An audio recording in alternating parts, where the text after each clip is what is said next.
Good morning! My name is Aika Lorraine Uy. Nandito ako ngayon para i-share sa inyo yung life before TFT and yung life ko nung nakilala ko na yung TFT. Nung nag-start pala ako sa TFT, estudyante ako nandito sa UP Diliman. Nandito tayo ngayon sa building ko, which is yung engineering. Course ko before is civil engineering. 19 years old ako nag-start noon. First class ko dati, 7 AM every day. Ang routine ko nun, ang una kong sinasakyan is tricycle. Syempre, subdivision kasi yung house namin. Tricycle yung una kong sasakyan para makalabas ako ng bahay. Tapos, after nun, FX na, papuntang SM North. After that, jeep naman papuntang dito, sa UP Diliman. Ayun, commute. Everyday commute yun.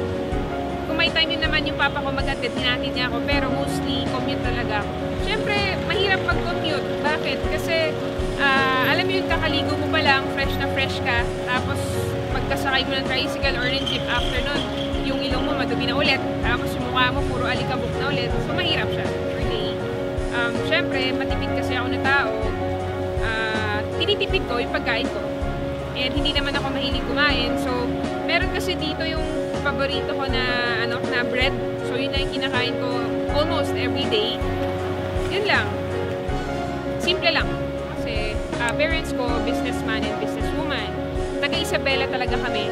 And 4 kami magkakapatid. Literal, yung buhay namin before is yung kahit ano, kayang bilhin. Halimbawa, gusto ko ng ganito, maya-maya andyan na. Kumbaga, walang hirap na mag-request ka sa parents mo. So, kahit ano, pwede mong kainin as in lahat. Kaso, di ba, pag may blessing si God na hindi mo inalagaan, babawi na yon. Dumating yung point na yung business nila mama at papa nalugi. So, kailangan isara, di ba? So, ako mismo, second year high school ako noon, nag-decide ako na mag-stay na lang doon para doon mag-graduate ng high school. Pero yung family ko, nauna na dito sa Manila.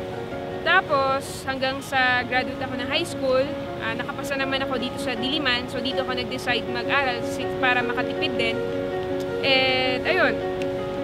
Ang hindi ko makakalimutan, every time na humihingi ako sa parents ko or kay mama, halimbawa, may gusto akong bilhin. Tapos, hindi na pwedeng mabili. Kasi nga, 4 kami magkakapatid, sabay-sabay nag-aaral. So, kailangan magtipid, di ba? Eh, hindi na pwede. So, after 2 days, hihingi, gusto ko ng ganito. Anak, hindi na pwede. So, paulit-ulit na ganon, hanggang sa ako mismo, nagsawa na ako sa kakahingi.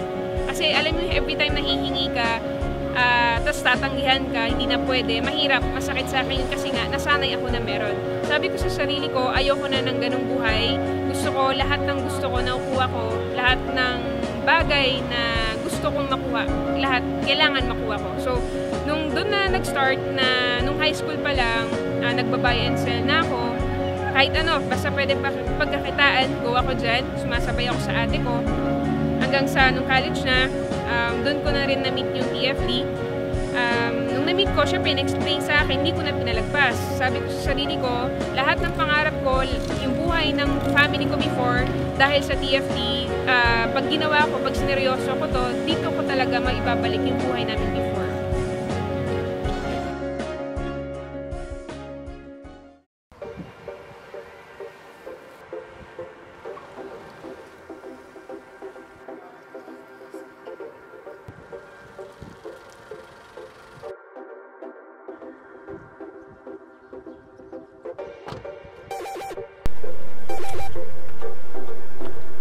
Good morning! My name is Aika Lorraine Uy. I'm 24 years old. Ito po yung mga resulta ko, brand new Strada and brand new Mustang within 4 years doing TFT.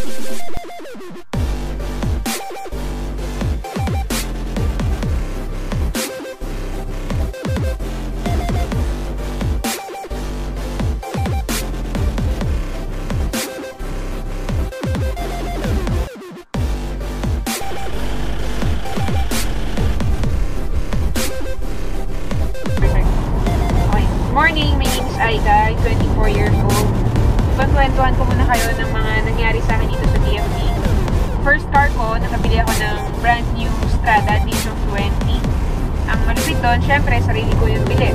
And itong pinadrive ko ngayon is brand new Ford Mustang, second car ko. Naalala ko, nung high school ako noon, yearbook, nilalagay ng mga classmates ko, gusto nila maging doctor, lawyer, accountant, etc. Ako nakalagay doon, highest paid car racer. So, dati pinapangarap ko lang maging racer. Actually, pinapangarap ko kahit nakadrive lang ako ng isang sports car sa isang racetrack. Ngayon, ang malupit doon, hindi lang ako basta nag-drive ng isang sports car. Hindi na-drive ko, sarili kong sasakyan. Ang malupit doon, sarili ko siyang bili, hindi siya bili ng parents ko.